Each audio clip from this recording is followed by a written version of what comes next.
Para una comprensión del tratamiento del dolor en odontología, se requiere del conocimiento del quinto par craneal. Entre sus diversas funciones, los nervios trigéminos derecho e izquierdo tienen como función proporcionar la mayor parte de la inervación sensitiva de los dientes, los huesos y tejidos blandos de la cavidad oral.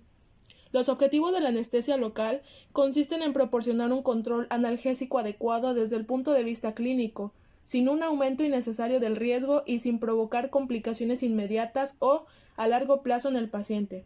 Cualquier técnica que cumpla dichos criterios es aceptable. Por supuesto, hay que contemplar también la anatomía de la cabeza, el cuello y la cavidad bucal, tomando en cuenta que antes de cualquier procedimiento también se debe de realizar una evaluación física y psicológica de nuestro paciente. Vamos a comenzar a explicar las posiciones de la mano para la anestesia. Con la palma hacia abajo, de esta manera, hay un control escaso sobre la jeringa y no es recomendado. Con la palma hacia arriba, hay un mejor control de lo que es nuestra muñeca y es recomendada. También está con la palma hacia arriba y el soporte digital, que vendría siendo más o menos así. Nos apoyamos con los dedos para poder tener una estabilización máxima, y esta también es muy recomendada. Vamos a iniciar explicando la primera técnica de anestesia maxilar, que es la inyección supraperióstica. Esta técnica es empleada con mayor frecuencia para lograr la anestesia pulpar de las piezas dentarias maxilares. Se trata de una técnica muy sencilla con una tasa de éxito elevada. Es recomendada para tratamientos limitados, indicada para anestesiar piezas dentarias de un área relativamente circunscrita en la región de los incisivos maxilares o mandibulares. Otros términos empleados son infiltración local, inyección paraperióstica, y los nervios anestesiados son los ramos terminales mayores del plexo dentario. Las áreas anestesiadas son toda la zona inervada por los ramos terminales mayores de este plexo, que vendrían siendo la pulpa y raíces dentarias, el periósteo bucal, el tejido conjuntivo y mucosas. Las contraindicaciones es que puede haber infección o inflamación aguda en el área de inyección. No es recomendable para las superficies extensas debido a la necesidad de administrar múltiples inyecciones e infiltrar grandes volúmenes totales de anestésico local. Las ventajas de esta técnica es que aproximadamente un 95% es de éxito, y la inyección técnicamente pues es sencilla y totalmente atraumática. Las indicaciones para esta técnica son anestesia pulpar de las piezas dentarias maxilares cuando el tratamiento se limita a 1 o 2 dientes, y la anestesia de las partes blandas para procedimientos quirúrgicos de un área limitada. Primeramente se prepara el tejido del punto de inyección. Se limpia con una gasa seca y estéril en esta parte, en el punto de inyección. Se puede aplicar antiséptico tópico, esto es opcional, y un anestésico tópico durante al menos un minuto. Se recomienda emplear una aguja corta de calibre 27. Orientamos la aguja con el bisel hacia el hueso. Vamos a elevar el labio del paciente manteniendo los tejidos tensos y situamos la jeringuilla paralela al eje mayor de la pieza dentaria. Introducimos la aguja a la altura del pliegue mucobucal sobre la raíz de la pieza dentaria que se quiera anestesiar. Más o menos así, de esta manera. Conforme va avanzando la aguja, se encuentra en la región apical del diente o por encima de ella. En la mayor parte de estos casos solamente se va a introducir unos pocos milímetros, y como la aguja se encuentra en tejidos blandos sin tocar el hueso, no debería encontrar resistencia en su avance y el paciente no debería sentir ninguna molestia con este tipo de inyección. Al momento de que introducimos la aguja, se aspira para ver si hay una muestra de sangre. Si es negativo, pues se procede a continuar anestesiando lentamente. Infiltramos el contenido. Ya después retiramos la jeringuilla lentamente y esperamos de 3 a 5 minutos antes de comenzar el tratamiento que deseemos. Ahora vamos a ver el bloqueo del nervio alveolar superior posterior. Este es un bloqueo dentario frecuentemente utilizado. Esta técnica tiene una tasa de éxito muy elevada de alrededor de más del 95%. Es una técnica traumática si se hace de manera correcta, no resulta dolorosa porque el anestésico se deposita en un área relativamente extensa de tejido blando y no se produce contacto con el hueso.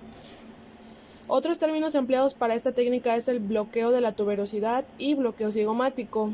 Las áreas anestesiadas van a ser la pulpa del primer molar, el segundo y el tercer molar maxilar. También el periodonto bucal y hueso que lo rodea a estos dientes. Las indicaciones son tratamiento de uno o más molares maxilares y cuando la inyección supraperióstica ha sido ineficaz. Las contraindicaciones son cuando nuestro paciente es hemofílico, ya que en este caso se recomienda realizar una inyección supraperióstica. Los inconvenientes es que hay un riesgo de hematoma, que suele ser difuso, desconcertante y pues algo embarazoso para nuestro paciente. La técnica es algo arbitraria, ya que no existen puntos de referencia óseos durante la inyección, ya que se va a hacer en tejido blando. En la técnica se recomienda utilizar una aguja de calibre corta de 27 G. El punto de inyección es a la altura del pliegue mucobucal por encima del segundo molar maxilar, que sería a 45 grados. El área de actuación va a ser el nervio alveolar superior posterior. Podemos secar primeramente con una gasa estéril y aplicar un antiséptico tópico opcional y también un anestésico tópico durante al menos un minuto para que resulte menos doloroso para nuestro paciente. Orientamos el bisel de la aguja hacia el hueso. Abrimos parcialmente la boca del paciente tirando de la mandíbula hacia el lado de la inyección y retraemos la mejilla del paciente con el dedo para poder mejorar la visibilidad. Estiramos los tejidos manteniéndolos tensos y así podemos realizar ya nuestra inyección, nuestra anestesia. Entonces, recordemos que es a la altura de aquí, más o menos.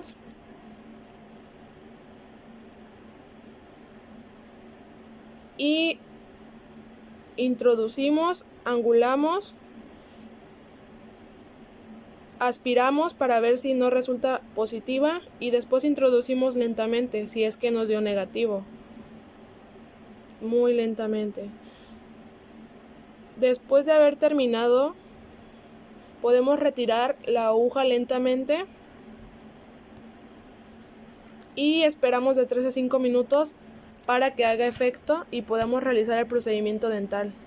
Podemos hacer aspiraciones repetidas en este procedimiento para ver si no ha resultado positivo.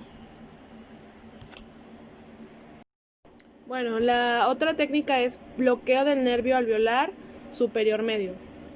La tasa de éxito de esta técnica es muy elevada. Las áreas anestesiadas son las pulpas del primer y segundo premolar y la raíz mesiobucal del primer molar. Los tejidos periodontales también y bucales, los tejidos periodontales bucales y el hueso que rodea a estas piezas dentarias. Las indicaciones para esto son las intervenciones únicamente sobre ambos premolares maxilares. Las contraindicaciones son que puede haber una infección o inflamación en el punto de inyección, en el área de inyección o en la zona donde haya donde depositemos el fármaco.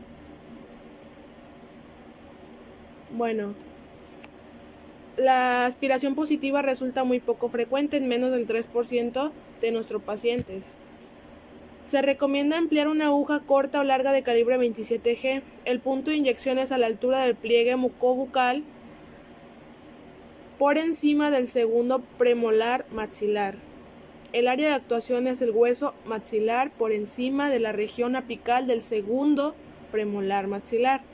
Nuestra técnica sería así. Los puntos de referencia son el pliegue mucobucal por encima del segundo premolar. La orientación del bisel va a ser hacia el hueso. Y la técnica, para esta técnica hay que colocarse correctamente y también a nuestro paciente. Y para poder realizar esta técnica recordemos que se puede secar con una gasa, aplicar antiséptico tópico opcional y un poco de anestésico tópico durante al menos un minuto. Podemos estirar el labio superior del paciente para tensar los tejidos y aumentar la visibilidad. Introducimos la aguja por encima del segundo premolar.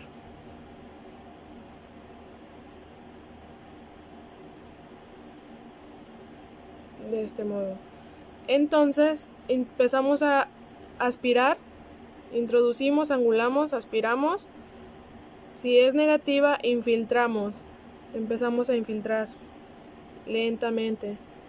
Después retiramos la aguja lentamente Y las precauciones es que para evitar que la inyección sea dolorosa, no introducir la aguja muy cerca del periósteo y no inyectar la solución demasiado rápido. El bloqueo de este nervio debe ser una inyección atraumática. Las complicaciones es que puede haber un hematoma y podemos aplicar un poco de presión con una gasa estéril sobre el área tumefacta durante unos 60 segundos. Ahora vamos a ver la técnica de bloqueo del nervio alveolar superior anterior. Su tasa de éxito es elevada y una técnica muy segura. Proporciona una anestesia profunda de la pulpa de los tejidos blandos bucales desde el incisivo central maxilar hasta los premolares y parte de la raíz mesiobucal del primer molar en alrededor de los 72% de los pacientes. Otros términos empleados para esta técnica es el bloqueo del nervio infraorbitario, pero es incorrecto, ya que esta técnica anestesia los tejidos blandos de la porción anterior de la cara, no de los dientes ni las partes blandas intraorales ni las partes duras, por lo que no es apropiado denominarla así. Los nervios anestesiados son nervio alveolar superior anterior, nervio alveolar superior medio y nervio infraorbitario, entre ellos palpebral inferior, nasal lateral y labial superior. Las áreas anestesiadas son las pulpas dentarias desde el incisivo central maxilar hasta el canino y en el 72% de los pacientes hasta la raíz mesiobucal del primer molar. El periodonto bucal, también labial, periodonto bucal labial y el hueso que rodea a estas piezas dentarias, el párpado inferior, la superficie lateral de la nariz y el labio superior. Las indicaciones para esta técnica son para tratamientos de más de 2 piezas dentarias maxilares y en sus tejidos bucales asociados. Cuando las inyecciones supraperiósticas han resultado ineficaces debido a que el hueso cortical resultó denso, pues también se recomienda. Las contraindicaciones son áreas de tratamiento pequeñas. Cuando se necesita trabajar sobre 1 o 2 piezas dentarias, es preferible realizar una inyección supraperióstica. Con esta técnica no se consigue obtener una hemostasia adecuada de áreas localizadas, por lo que en estos casos es preferible emplear infiltraciones locales en el área de tratamiento. La aspiración positiva resulta en alrededor de 0.7%, y para esta técnica se recomienda emplear una aguja larga de calibre 25G o 27G, aunque en los niños y adultos de menor complexión también puede utilizarse una aguja corta de calibre 27. El punto de inyección va a ser a la altura del pliegue mucobucal por encima del primer premolar.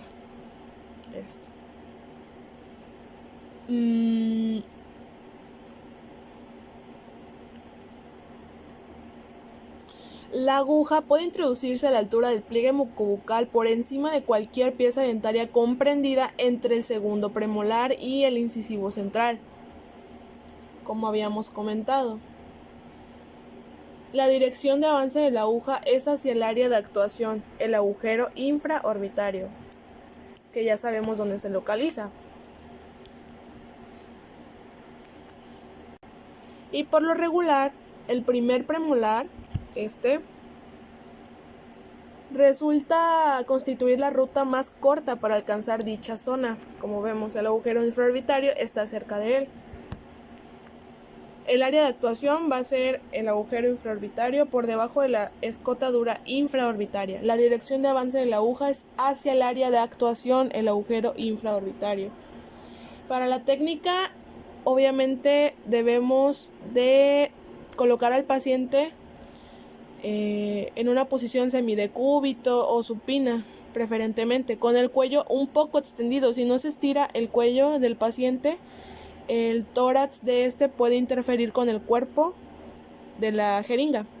Preparamos los tejidos a la altura del pliegue mucobucal. Podemos secar con una gasa estéril, como hemos repetido, aplicar antiséptico tópico y un anestésico tópico durante al menos 1 minuto. Localizamos el agujero infraorbitario de nuestro paciente, podemos guiarnos con los dedos, palpar la escotadura infraorbitaria y desplazamos el dedo en dirección inferior a partir de esa escotadura. Ejercemos también una ligera presión sobre los tejidos para poder localizarlo y el hueso inmediatamente inferior a la escotadura es un poco convexo, entonces nota cómo se protruye hacia afuera. Esta zona corresponde al borde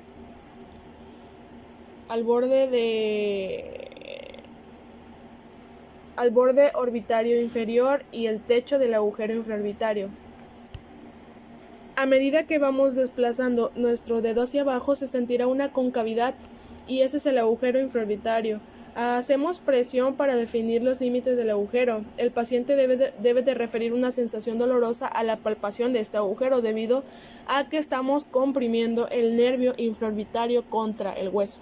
Es decir, estamos haciendo un poco de presión. Mantenemos el dedo sobre ese agujero o marcamos la piel en dicho punto. Retraemos el labio y estiramos los tejidos de nuestro paciente. Estiramos los tejidos del pliegue mucobucal y los mantenemos tensos para aumentar la visibilidad.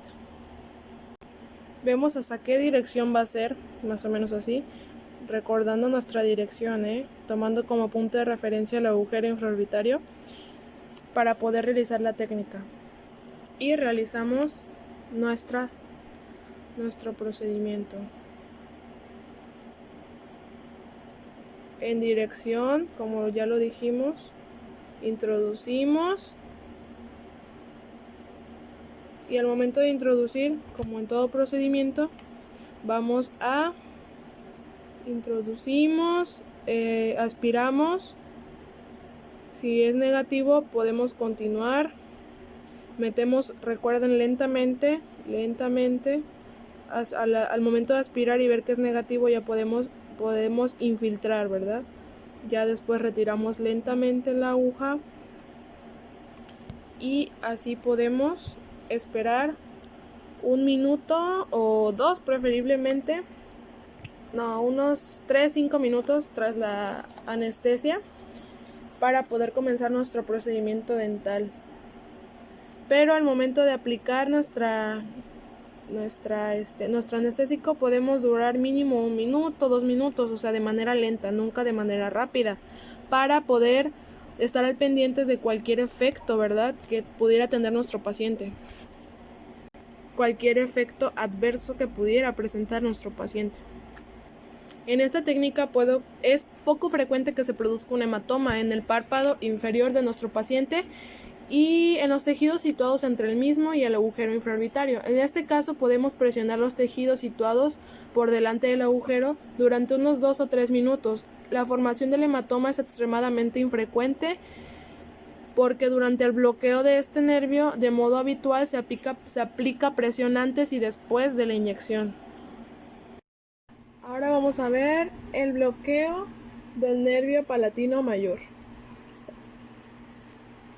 para que se den una idea. Bueno, esta técnica resulta útil para procedimientos dentales en los que hay que trabajar sobre tejidos de paladar blando distal al canino.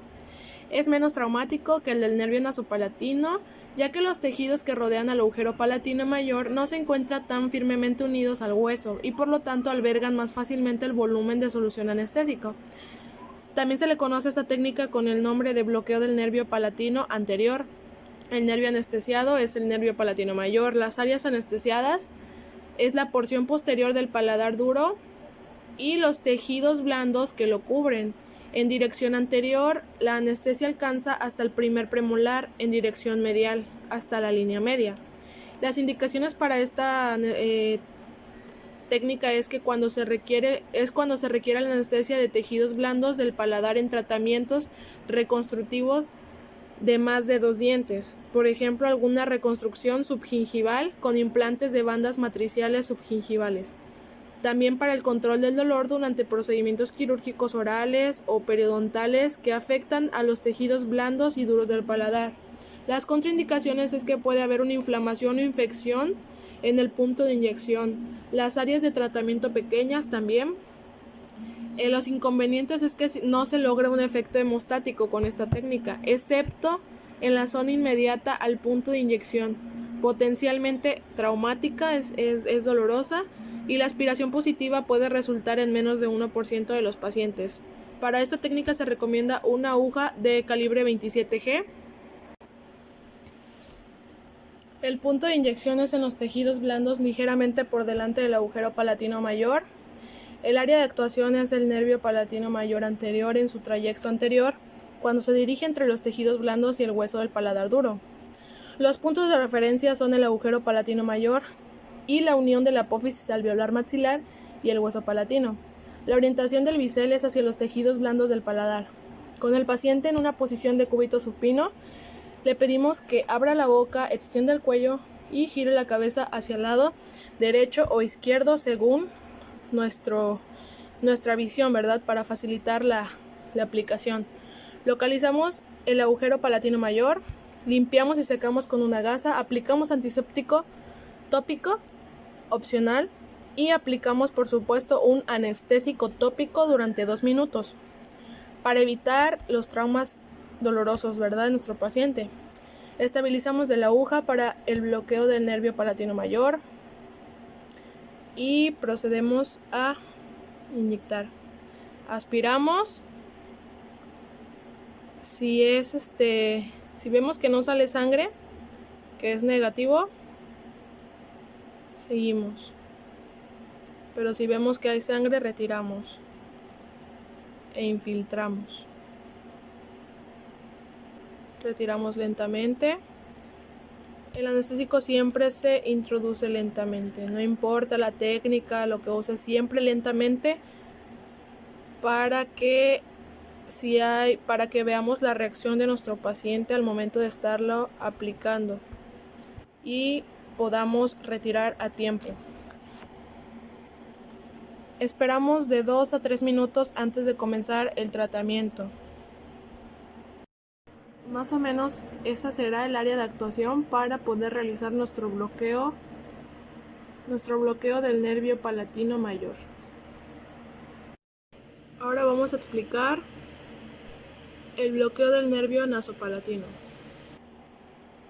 Esta técnica es muy importante para anestesiar el paladar, ya que con la administración de una mínima cantidad de solución, aproximadamente un cuarto del cartucho como máximo, se logra anestesiar una gran parte de los tejidos blandos del paladar, evitando la necesidad de administrar múltiples inyecciones. Se caracteriza por la posibilidad de ser una inyección potencialmente muy traumática, es decir, dolorosa. También se le conoce como bloqueo del nervio incisivo o bloqueo del nervio esfenopalatino. Los nervios anestesiados son ambos nervios nasopalatinos. Áreas anestesiadas son la porción anterior del paladar duro, los tejidos blandos y duros, bilateralmente, desde el lado mesial del primer premolar derecho hasta el lado mesial del primer premolar izquierdo. Las indicaciones son cuando se requiere la anestesia de los tejidos blandos del paladar en tratamientos reconstructivos de más de 2 dientes, por ejemplo, reconstrucciones subgingivales en los implantes de bandas matriciales subgingivales. También para el control del dolor durante procedimientos quirúrgicos orales o periodontales que afecten tejidos blandos y duros del paladar. Las contraindicaciones es que puede haber inflamación o infección en el punto de inyección. Las áreas de tratamiento más pequeñas de 1 o 2 piezas dentarias también.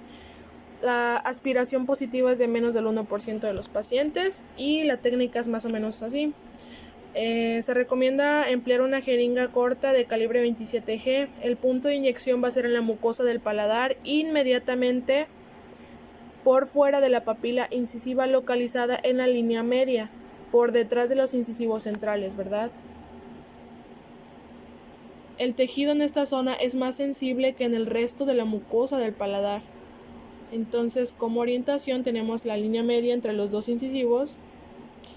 Los puntos de referencia son estos, los incisivos centrales y la papila incisiva que podemos ver por detrás. Aquí.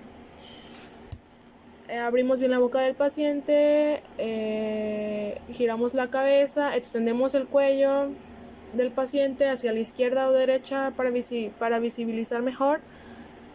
Y el ángulo es a 45 grados hacia la papila incisiva. Preparamos, podemos secar, como he dicho anteriormente, aplicamos antiséptico tópico y anestésico tópico durante 2 minutos. Tras esos 2 minutos transcurridos, la aplicación del anestésico ya podemos iniciarlo. Podemos apoyarnos de una pequeña torunda al hacer presión para que le duela todavía menos a nuestro paciente, para que De hecho, al momento de hacer la presión vamos a observar como una isquemia que se va extendiendo un poquito más. O sea, aplicamos el anestésico tópico y hacemos un poquito de presión y inyectamos, y a medida de que vamos inyectando se va a ver también una isquemia que se va a extender a los tejidos contiguos a medida que se inyecta más y más anestésico. Entonces la aguja se introduce por lo general no más de 5 milímetros.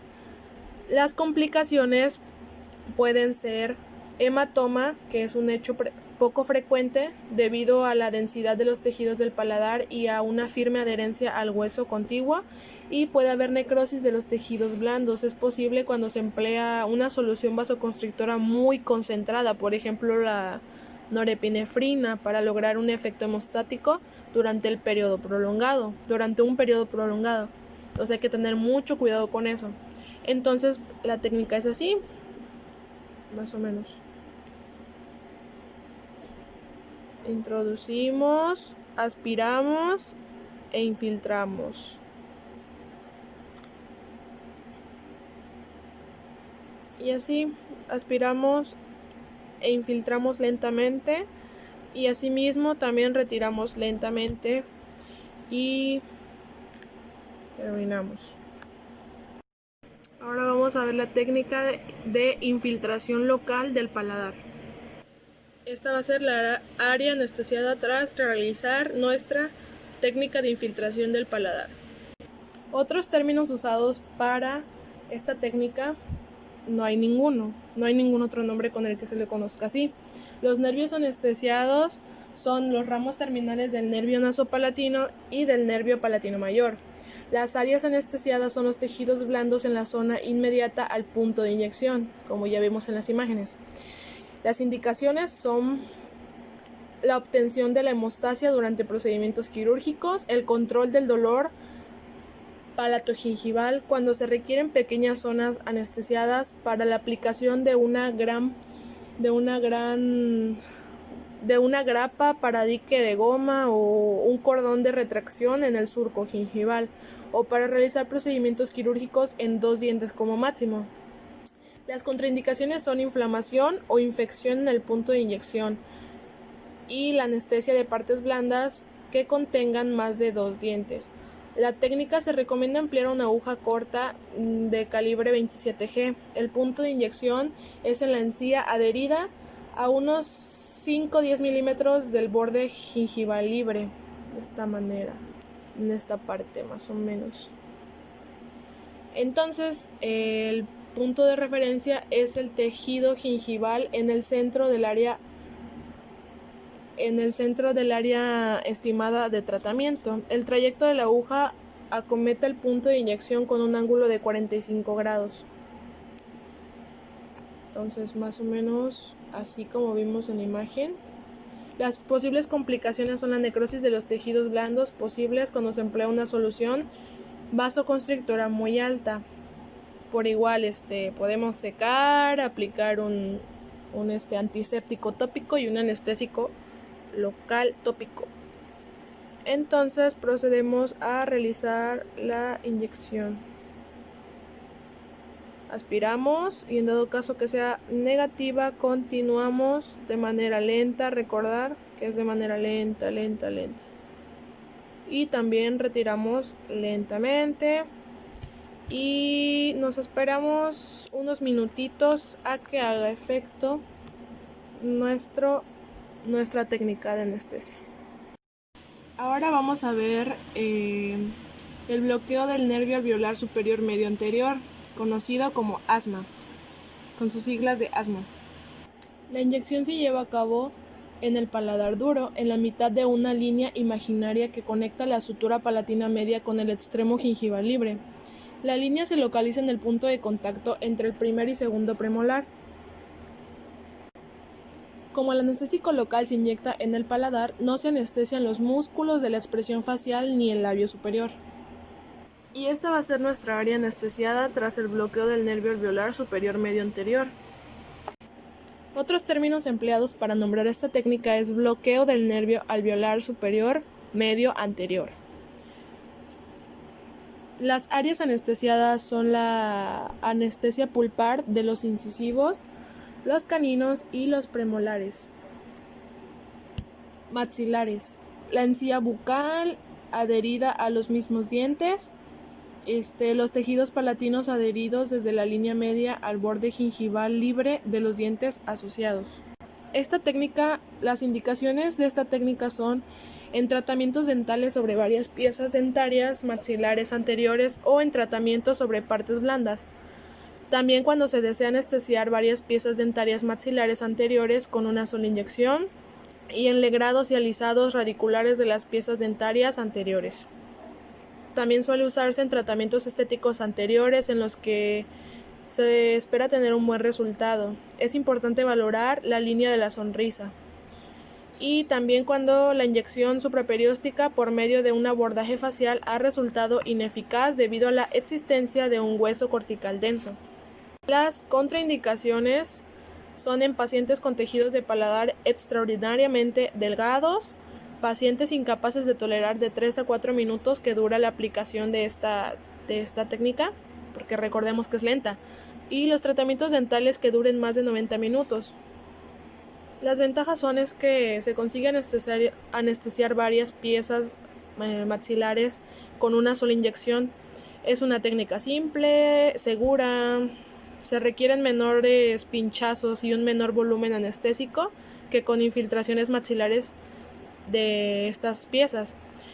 Proporciona también una anestesia pulpar de los tejidos blandos, eficaz para realizar legrados y alisados. Permite una buena valoración de la línea de la sonrisa tras conseguir un efecto anestésico que es útil durante tratamientos dentales estéticos. También en el posoperatorio no cursa con molestias como entumecimiento del labio superior o de los músculos faciales. Puede efectuarse fácilmente también. Es una técnica cansada para el odontólogo porque debe ser a un ritmo lento, entre 0.5 mililitros por minuto. La aspiración positiva resulta menos del 1%. En esta técnica se recomienda un calibre de aguja corta de 27G. El punto de inyección es en el paladar duro en el punto medio de una línea imaginaria que una la sutura palatina media con el borde gingival libre. El área de actuación es en el hueso palatino en el punto de inyección. El punto de referencia es en el punto de intersección de una línea que una la sutura palatina media y el borde gingival libre con el punto de contacto entre el primer y segundo premolar. La orientación del bisel va a ser o se apoya hacia abajo sobre el epitelio formando un ángulo de 45 grados respecto al paladar. Hacemos todo lo de antiséptico y la anestesia local tópica y podemos decirle a nuestro paciente que va a durar varios minutos, así que va a sentir una sensación de presión en el paladar. Podemos ayudarnos de como de un cotonete con anestésico tópico, presionando el lugar de inyección para que sea para presionar y que no le duela tanto a nuestro paciente. Más o menos así. Entonces ya listo todo, acomodado el paciente, haber hecho todo, nos apoyamos para poder realizarlo. Recordemos que se encuentra entre el primer y segundo premolar, aquí. Al momento de realizar la punción con el cotonete con anestésico tópico, podemos percatarnos también de que ahí se encuentra el agujero, porque se observa una pequeña isquemia. Entonces procedemos a inyectar, angulamos y aspiramos e introducimos. Si es negativo, lentamente, recordemos.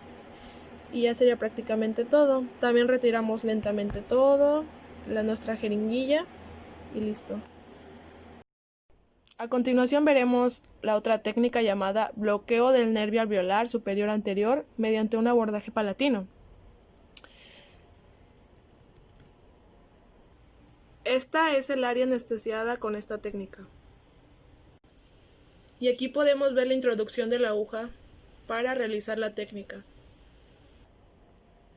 Otros términos empleados para denominar esta técnica son bloqueo del nervio alveolar superior anterior mediante abordaje palatino o bloqueo de campo maxilar anterior mediante abordaje palatino.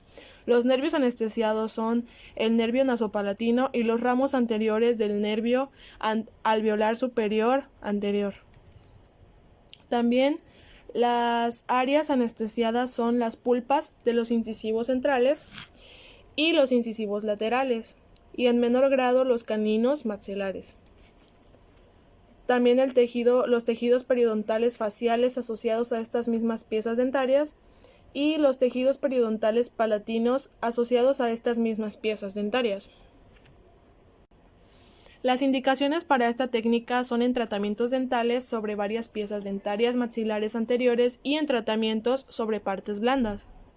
También cuando se desea anestesia bilateral de las piezas dentarias maxilares anteriores con una sola inyección, o también en legrados y alisados radiculares de las piezas dentarias anteriores. También se utilizan tratamientos estéticos anteriores en los que para obtener un buen resultado es importante valorar la línea de la sonrisa. Y también cuando la inyección supraperióstica por medio de un abordaje facial ha resultado ineficaz debido a un hueso cortical muy denso. Las contraindicaciones son en pacientes cuyos caninos posean raíces extremadamente largas, ya que en estos casos puede que no sea posible conseguir una anestesia profunda utilizando únicamente esta técnica. También en pacientes que no pueden tolerar de 3 a 4 minutos que dura la administración y en tratamientos dentales que duren más de 90 minutos. Es una técnica simple y segura, es una de sus ventajas, porque se requiere un menor número de pinchazos y un menor volumen anestésico que con las infiltraciones maxilares tradicionales. También permite una valoración precisa de la línea de la sonrisa para conseguir tras conseguir el efecto anestésico. La aspiración resulta positiva en menos del 1% de los pacientes. La técnica inicia, ya sabemos, colocamos al paciente en decúbito supino con la cabeza y el cuello ligeramente hiperextendidos para visualizar la papila nasopalatina con mayor facilidad. Entonces empleamos el hecho de secar y poder aplicar un antiséptico, esto es opcional, y también aplicar lo que es un anestésico tópico y dejarlo actuar para que sea menos traumático para el paciente. Después de ello vamos a poder iniciar la técnica con un ángulo de 45 grados. El bisel de la aguja debe orientarse inicialmente hacia abajo, sobre el epitelio, manteniendo un ángulo de 45 grados entre la aguja y la línea tangente al paladar. Puede usarse la técnica de prepunción, que es colocar un poco de anestésico tópico en un cotonete o en un hisopo y hacer un poco de presión para que no sea tan doloroso para el paciente. Así provocamos una isquemia que hace que sea menos traumático y confunde al paciente entre el apretón que estamos dando y el pinchazo. Y así se vería más o menos ilustrada la posición o la orientación de la jeringuilla al momento de realizar la técnica. Entonces la técnica sería más o menos así.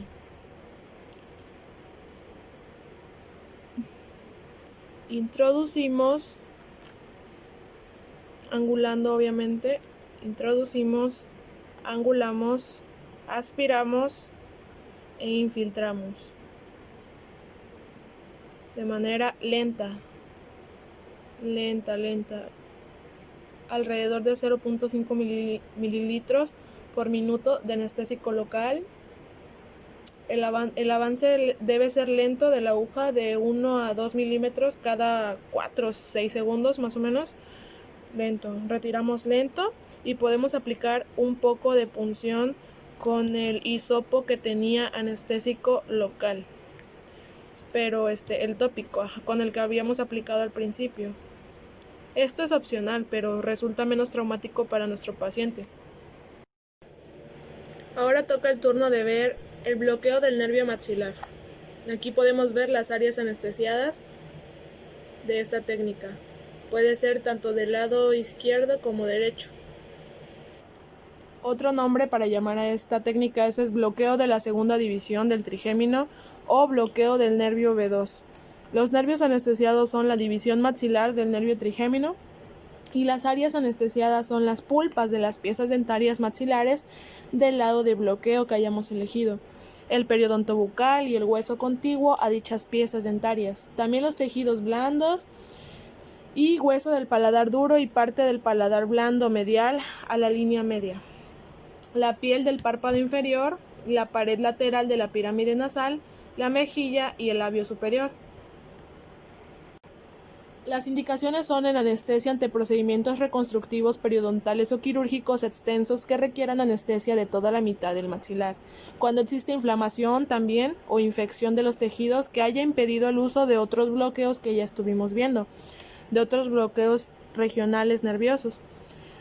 También cuando hay procedimientos diagnósticos o terapéuticos para neuralgias o tics de la segunda división del nervio trigémino. También existe una contraindicación cuando hay pacientes que no colaboran, cuando hay una inflamación o infección de los tejidos contiguos al punto de infección y cuando existe riesgo de hemorragia en pacientes hemofílicos y también cuando... hasta ahí. Entonces ahora vamos a ver la técnica mediante el abordaje tuberositario alto.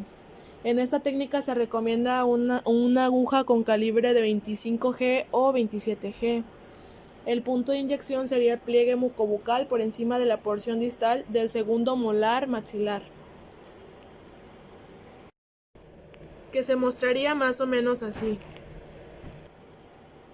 Bueno, esta técnica de abordaje tuberositario alto vendría siendo anteriormente como la que ya vimos, a la altura del segundo molar maxilar, de esta manera, retrayendo la mejilla de nuestro paciente y procurando tener la mejor visibilidad, repitiendo todos los pasos, tanto como de limpieza, de anestesia, aplicar lentamente, angulamos, introducimos y comenzamos a aspirar para infiltrar lentamente, muy lentamente. Ya después retiramos lentamente y esto sería todo por la técnica.